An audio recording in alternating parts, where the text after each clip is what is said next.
Исәнмесез, Яңа Гасыр каналы эфирында яңалыклар хезмәте дәвам итә. Студиядә Илгиз Шәкуров, чыгарылышның төп темалары. Котышкыш янгында әти кеше һәм аның 3 баласы һәлак була. Без башта уйлаганык, может, аның ире улы балалар белән мәктәптә, анар монда машиналар басып тордылар. Белдек инде што алар анда калды. Питрәш районында килеп чыккан янгыннан соң җитәкчеләр мондый фаҗигаләр кабатланмасын өчен нинди чаралар күрергә җыена? Бу хакта тулырак Рания Абдрахманова. Тикшерү комитетыннан 15 миллион сумга якын акчаны урлау эшенә нокта куелды. В принципе, реквалификация была, но считаю, что наказание чрезмерно суровое. Гаепләнүчеләргә нинди җәза чыгарылды? Вахитов районы судында узган утырыштан Илгиз Шәкуров. Трамвай юллары искергән, хезмәт хакы арткан, әмма эшләүчеләр җитми. Хәзерге вакытта алыштырмасак, ел сайын аның износы зурая бара. Метро электротрансның узган елгы эшчәнлегенә нәтиҗә ясадылар. Казанышлар һәм кыйммәтләр турында Алия Сабирова. Питрәш районында килеп чыккан янгында бу ялларда 4 кешенең гомере өзелде, әтиләре һәм 3 кызы. Алар бакчачылык ширкәтендә шәхси йортта була. Бүген районда гадәттән тыш хәлләр комиссиясе утырышы узды. Аның нәтиҗәсе буенча бакчачылык ширкәтләрендәге һәр йорт тикшереләчәк. Аларда күп балалы гаиләләр булса, алар аерым исәпкә алыначак. Халык җыеннарда янгын куркынычсызлыгына тагын да зуррак игътибар бирәчәк. Әни кеше һәм 2 яшьлек кечкенә уллары хәзер РКБ һәм ДРКБда дәвалана. Алар уттан тәрәзә аша сикереп кутыла. Фаҗига эзеннән Рания Абдрахманова.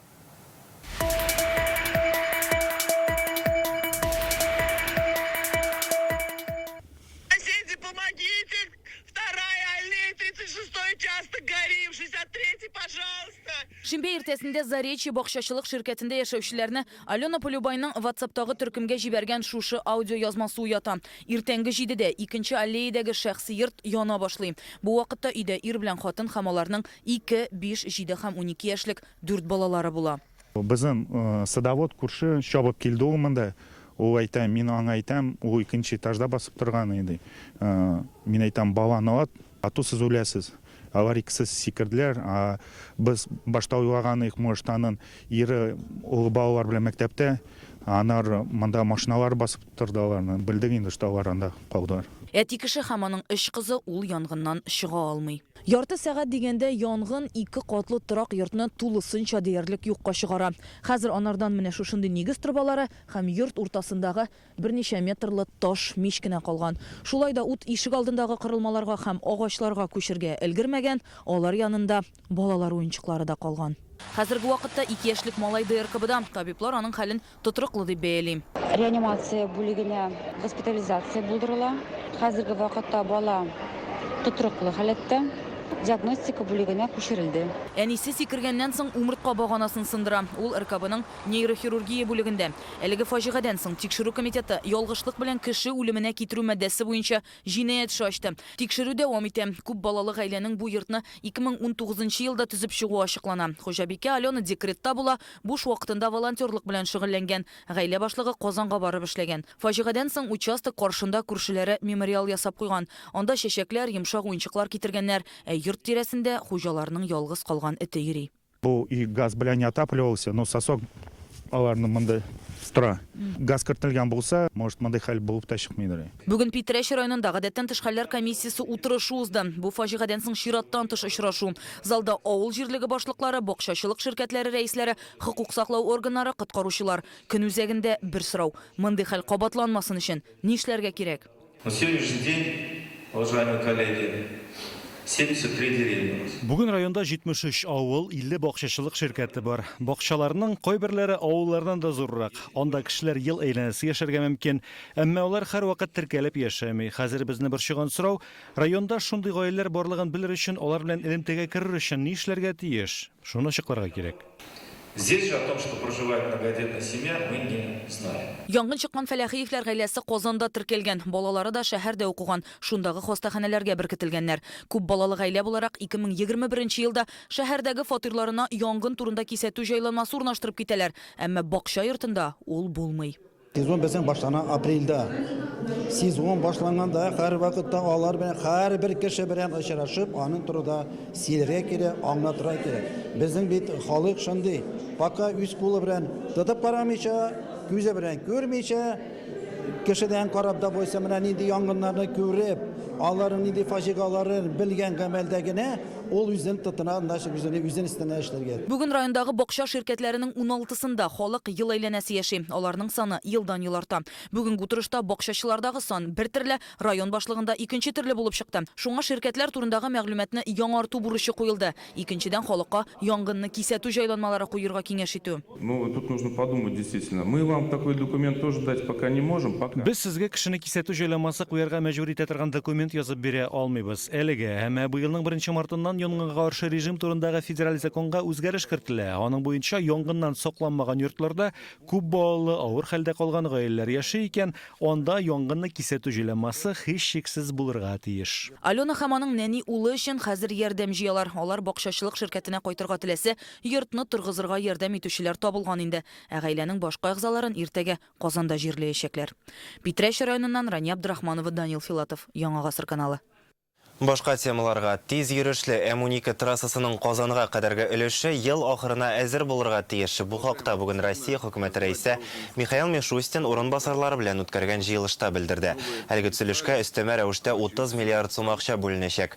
Ул акча Мәскәү өлкәсендәге 42 чакрым озынлыктагы юлны вакытыннан алда кулланылышка тапшыру мөмкинлеге бирә.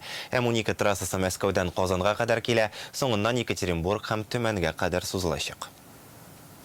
Она станет частью международного транспортного коридора. Ул халыкара транспорт коридорының бер өлеше була һәм Россиягә санкция шартларында Азия илләре белән сәүдә элемтәләрен сизелерлек яхшырту мөмкинлеген бирәчәк. Казанга кадәрге өлешен бу ел ахырында ачарга ниятлибез. Бу юл төзелешенә хөкүмәт тагын 30 миллиард сум акча бирәчәк. Аларның максатчан һәм нәтиҗәле файдалану шарт. Все средства были использованы максимально эффективно и по назначению. Хезмәт хакы республиканыкына караганда 2 тапкырга азрак, монда 10 ел дәвамында туучыларга караганда үлүчеләр күбрәк. Яшьләр районнан китә һәм әйләнеп кайтмый. Бүген Балык Бистәсе районы советы сессиясендә Рөстәм Миңнеханов әлеге мәсьәләләрне бер-бер артлы хәл итәргә кушты. Республика рәисе белдерүенчә, районның үсеш мөмкинлекләре күз алдында, әмма алардан тиешенчә файдаланмыйлар. Нәтиҗәдә Татарстан буенча рейтингта алар нибары 39-нчы урында. Илдар Сафиуллин репортажы. Рөстәм Миңнеханов русский мрамор комплексы белән танышты. Монда ит эшкәртәләр 1 айга 3000 тоннага җитә. Федераль кибетләр белән күп эшлиләр. Бу цехлар 10 ел элек ачыла, 160 кеше эшле булган. Татарстан рәисе хәләл юнәлешнең өметле булуын әйтте.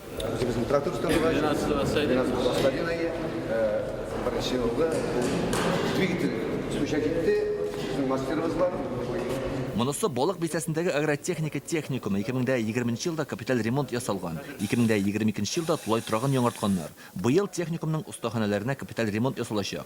Уку йортында авыл хуҗалыгына техник белгечләр, аш-су усталары, кондитер, хисапчылар әзерлиләр. Рөстәм Миңнеханов әйтүенчә, бүген мондый белгечләргә хезмәт базарында ихтыяҗ зур.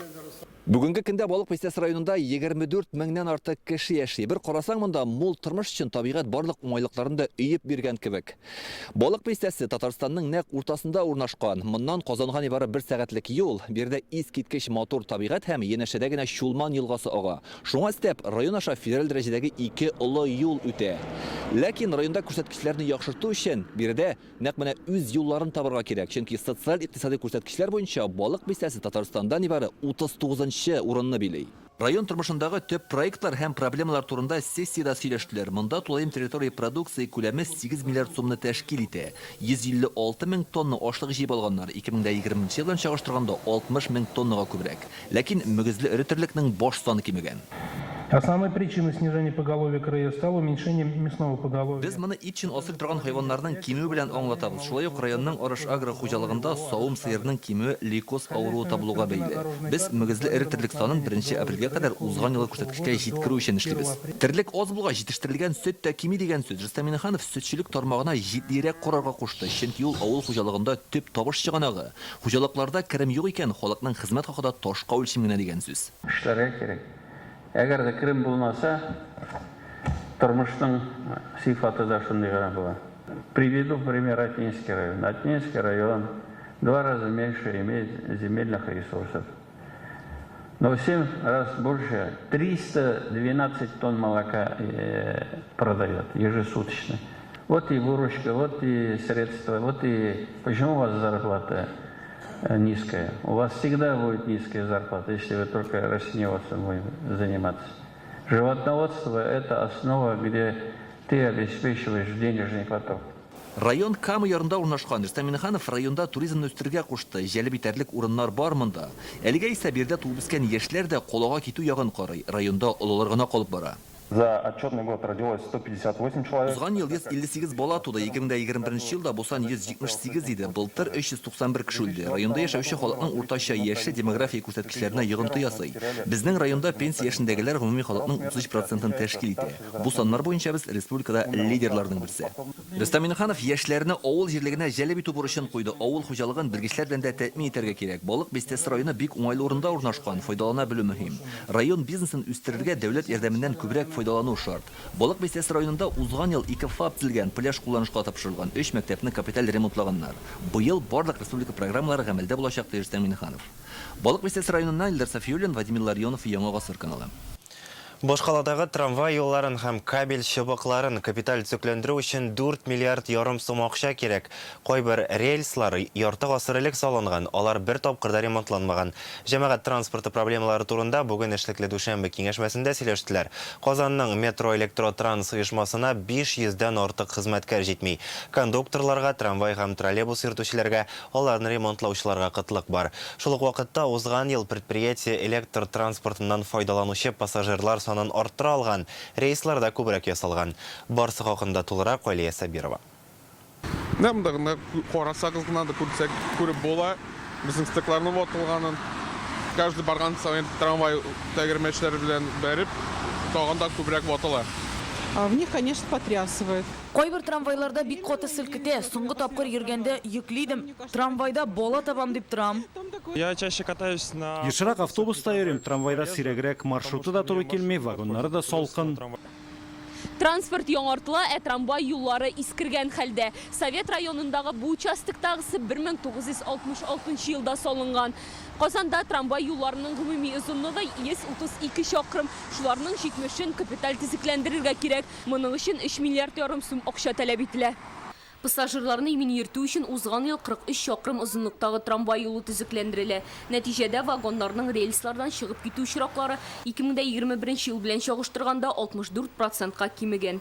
Эш объемнары зур, инфраструктура уже изношены. Безнең трамвайда утырып барган пассажирларыбыз җәрәхәтләнергә могут. Ул гына да түгел, юлга чыгып, бүтән узып баручы машиналарга да эләктерергә могутлар. Самый курыкканыбыз шул. Шуңа күрә бөтен көчебезне куеп, шундыйга җиткезмәс өчен тырышабыз. Быел Казанда троллейбус хәрәкәте ачылуга 75 ел тулу уңаеннан аларның яңалары сатып алыначак. У нас 25 троллейбусов эксплуатируется 2007 года. Безнең 25 троллейбус 2007 елдан бирле файдаланыла. Аларны 10 гына ел кулланырга мөмкин булса да, иске килештә рейсларга чыгарга мәҗбүрбез, чөнки башка троллейбуслар юк. Быел бюджет акчасына шул исәптән республика казнасыннан бирелгәнне 25 троллейбусны алыштырачакбыз. Узган ел метро электротранс оешмасында хезмәт хакын 20%-ка арттырганнар. Хәзер Казанда троллейбус һәм трамвай йөртүчеләр уртача 60-65 мең сум акча ала. Кондуктор 40 меңгә якын. Шулайда кадрларга кытлык зур, 545 хезмәткәр җитми.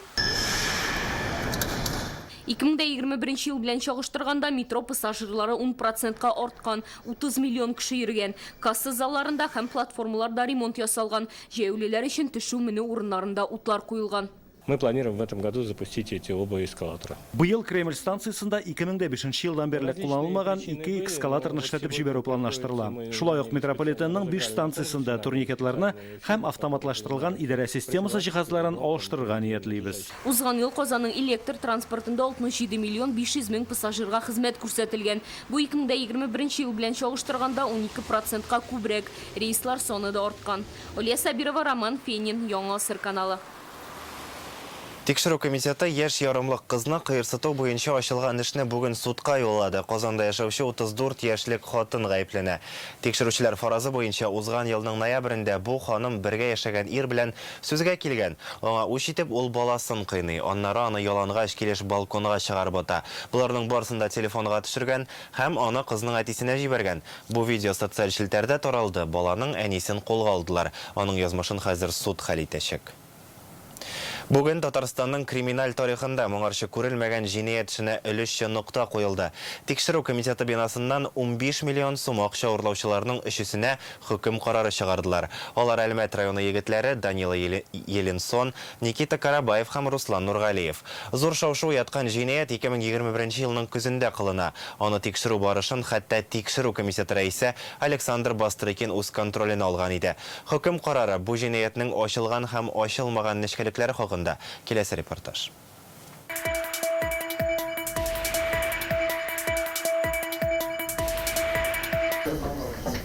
Иртәнге 10-га билгеләнгән утырыш 1 сәгатькә соңрак башланды. Гаепләнүчеләр Данила Еленсон, Никита Карабаев һәм Руслан Нургалиевны сак астында алып килделәр. Суд утырышында кеше күп иде. Егетләрнең адвокатлары, якыннары, журналистлар, гаепләнүчеләр үзләрен иркен тотты. Йөзләрен яшермәделәр, хәтта елмайдылар. Исегезгә төшерәбез, Татарстанның криминаль тарихында моңарчы күрелмәгән җинаятләрнең берсе 2021 елның октябрендә кылынды. 5 кеше Казанның Карл Маркс урамында урнашкан тикшерү комитеты бинасыннан эчендә 15 миллион сум акчасы булган сейфны урлады. Алар арасында бу 3 Әлмәт егете дә була. В прениях сторона обвинения считала. Без гаепләнүчеләрнең җинаять кылуы тулысынча дәлилләнгән дип саныйбыз. Еленсонны 5, Карабаевны 4, Нургалиевны 4 елда 6 айга ирегеннән мәхрүм итүне һәм Нургалиевны 150 мең сум штрафка тартуны сорадык. Тикшерү дәвамында Еленсон, Карабаев һәм Нургалиев үз гаепләрен танып килделәр. Әмма сейф эчендә нәрсә барлыгын һәм ул бинаның тикшерү комитеты икәнен белмәдек дип бардылар. Суд моны исәпкә алды һәм җинаять эшенең маддәсен зур күләмдәге караклыктан алдан килешеп урлауга үзгәртте. Судья хөкем карарын бик тиз укыды. Признать Никиту Викторовича Карабаева виновным в совершении преступления, предусмотренного пунктами А, Б части 2 статьи 158 Уголовного кодекса РФ и назначить ему наказание в виде лишения свободы сроком на 3 года с отбыванием наказания в исправительной колонии общего режима. Данила Еленсон һәм Руслан Нургалиевка да шундый ук җәза бирелде. Шулай итеп, егетләр һәрберсе 3 елга гомуми режимлы колониягә хөкем ителде. Әмма решетка картында алар азрак утырачак, чөнки моңа кадәр СИЗОда булдылар. Анда уздырган көннәрдә дә исәпкә алачаклар. Егетләрнең адвокатлары суд карарын кырыс дип бәяли. Ну, что прокомментировал, в принципе, реквалификация была. Но считаю, что наказание чрезмерно суровое. А вы будете как-то вот подавать, я не знаю, там, чтобы еще уменьшить срок? Ну, у нас 15 суток есть. Будем думать. Исегезгә төшерәбез, эчендә 15 миллион сум акчасы булган сейфны урлауны оештыруда үзе дә элек тикшерүче криминалист булып эшләгән Марат Шакиров гаепләнә. Ул тикшерү комитеты һәм прокуратура белән судка кадәрге килешү төзегән иде. Шуңа аның эше аерым карала. 5нче гаепләнүче Дживан Мхитарянны исә әле һаман таба алмыйлар. Ул халыкара эзләүдә. Урланган акчалар анда дип фаразлыйлар. Илгиз Шакуров, Наил Абдуллин, Яңа Гасыр каналы. Кайсы район башлыгы социаль челтәрдә актив һәм кем анда халык белән гомумән аралашмый. Реальное время интернет-газетасы блогер җитәкчеләренең һәм бу эштән читтә калганнарның рейтингын бастырды. Татарстан рәисе Рөстәм Миңнеханов Адыгей Республикасы башлыгы Мурат Кумпилов белән очрашты. Төбәк-ара хезмәттәшлекне ныгыту турында фикер алыштылар. Мурат Кумпилов җитәкчелегендәге Адыгей Республикасы делегациясе Казанга эшлекле сәфәр белән килде. Сәнәгать мәйданчыклары эше белән таныштылар. Шул исәптән Мастер Кама индустриаль паркында Алабуга махсус икътисади зонасында булдылар. Хезмәттәшлекнең мөһим юнәлеше цифрлаштыру. Аралашу барышында Рөстәм Миңнеханов Адыгей җитәкчелегенә татар иҗтимагый оешмаларына ярдәм күрсәткәне өчен рәхмәт белдерде. Бу республикада 2000 ярым татар яши. Бүген бөек опера артисты Федор Шаляпинның тууына 150 ел. Ул Казанда дөньяга килә. Яшьлеге монда уза, сәхнәгә беренче адымнарын да биредә ясый. Федор Шаляпинның опера сәнгате үз эшенә керткән өлеше бәяләп бетергесез. Бүген күренекле якташыбыз турында республика рәисе шулай диде. Рөстәм Миңнеханов Федор Шаляпин туган йортта истәлек тактасын ачу тантанасында катнашты. Күренекле артистның тууына 150 ел тулуга багышланган чаралар ил буенча уза. Татарстанда алар ел буе дәвам итәчәк. Гөлназ Сайфетдинова дәвам итә.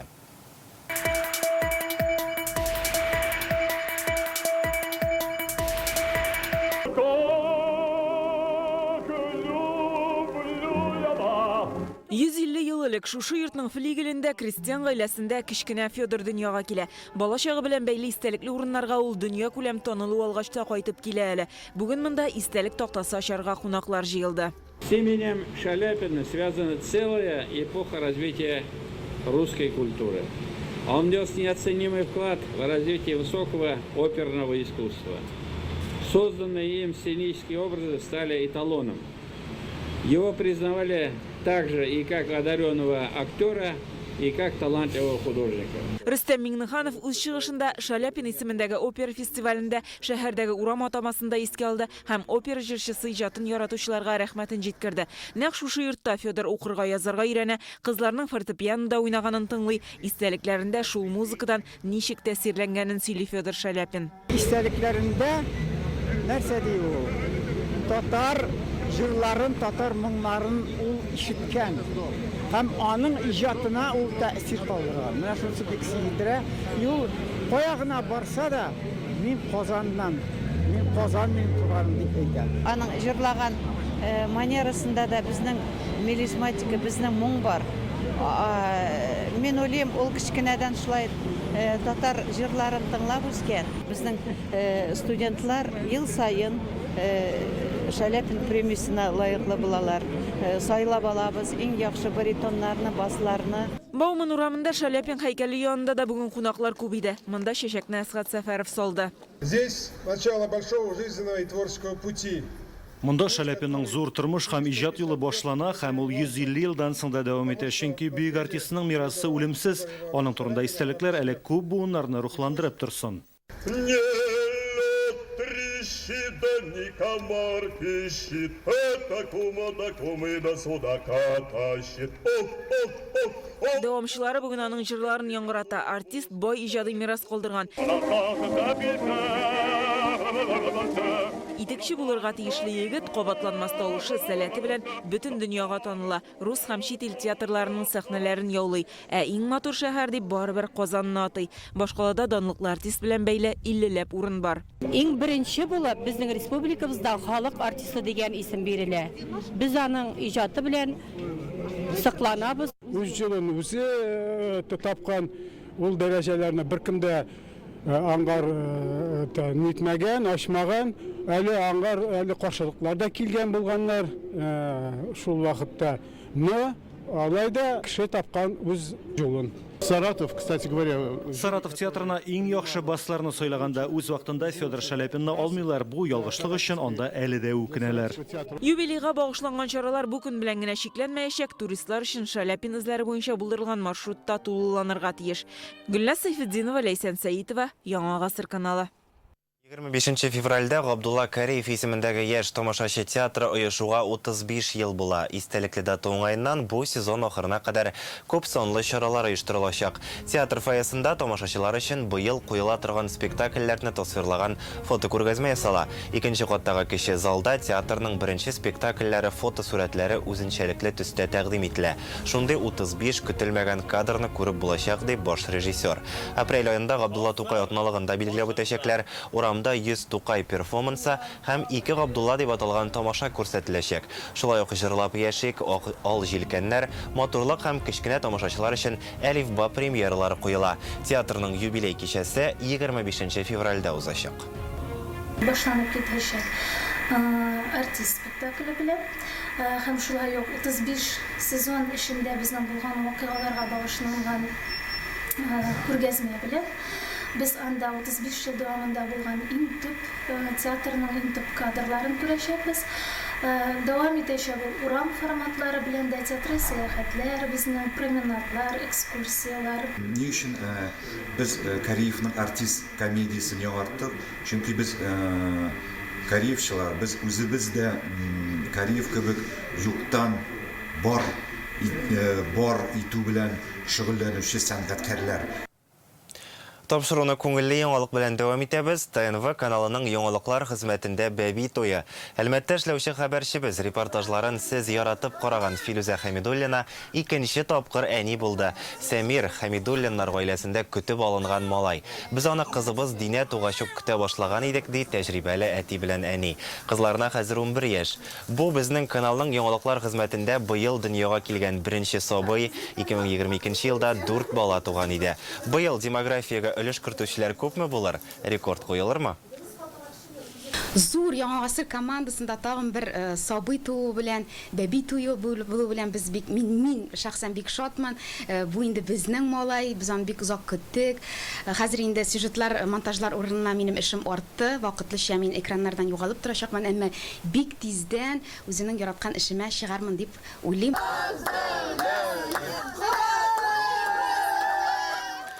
Бу минутка шундый яңалыклар иде. Рекламадан соң иртәге көнгә һава торышы белән иркә таныштырыш.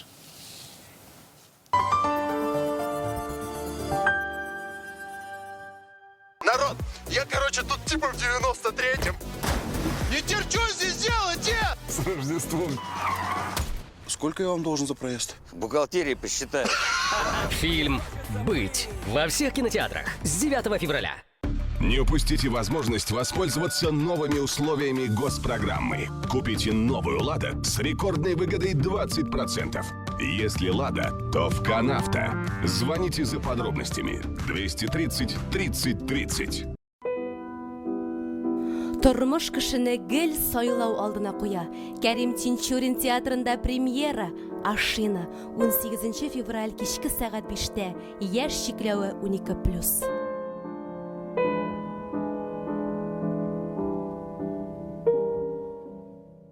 17-18 февральда Акбарс Краш сараенда Муса Җәлил истәлегенә көрәш буенча республика ярышлары. Башлана сәгать 9-да. Керүтеләүсез. Көрәшчеләребез өчен җанатырга рәхим итегез. Хөрмәтле театр сөюче дуслар, Сабир Әмитбаев исемендәге Минзәлә татар дәүләт драма театры Казанда 20 февраль Галиәскәр Камал театрында, 21 февраль Кариев театрында, 22 февраль Асинова мәдәният йортында, 23 февраль Әтнә театр бинасында. Билетлар театр сайтында. Рәхим итегез. Яшь чикләве 12+.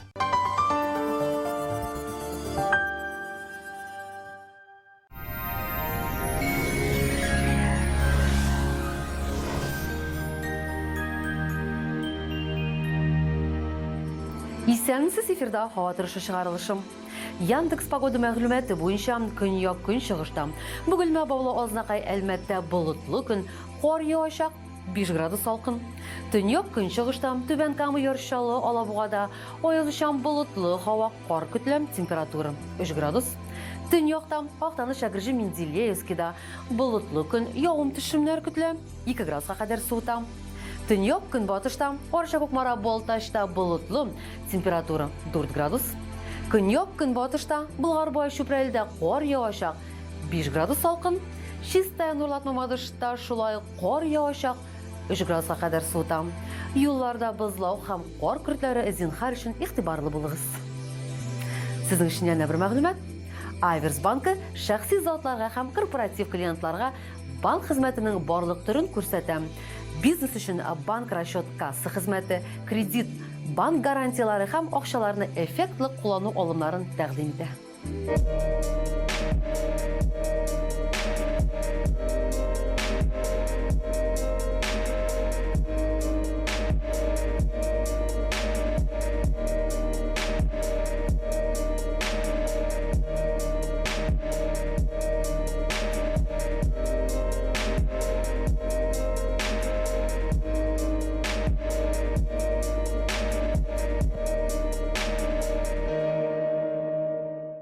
Виноградный напиток «Эмис» укрепляет тонус, повышает силы и делится энергией. Признан лучшим продуктом 2022 года. «Эмис» – прекрасный подарок для всех членов семьи.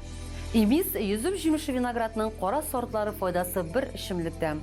Файданы икеләтә арттырабыз дигән тәкъдим дә бар. Бер тартма Эмис таврический алсагыз, бер тартма лимонад бүләккә булачак. Рамазан аенда үзегезне чисталык белән тулыландырыгыз. Мәркәзебез Казанда болытлы кар яучак. Температура көндез 6-8 градус салкын. Җил төньяк көнбатыштан уртача тизлектә. Атмосфера басымы төркемеш баганасының 772 мм тәшкил итә. Һаваның чагыштырмача дымлылыгы 87%. Сезнең өчен яңа бер мәгълүмат. Ретроспектива антиквар галереясы борынгы татар бизану әйберләрен һәм аларның детальләрен, шулай ук антиквар әйберләрен сатып ала бик кыйммәт бәядән. Галереяның адресы Коротченко урамы 22-нче йорт, Тимер юл вокзалы янында. Телефон 896 00 41 23 41. Әлегә менә шулар иде. Безнең каналда калыгыз.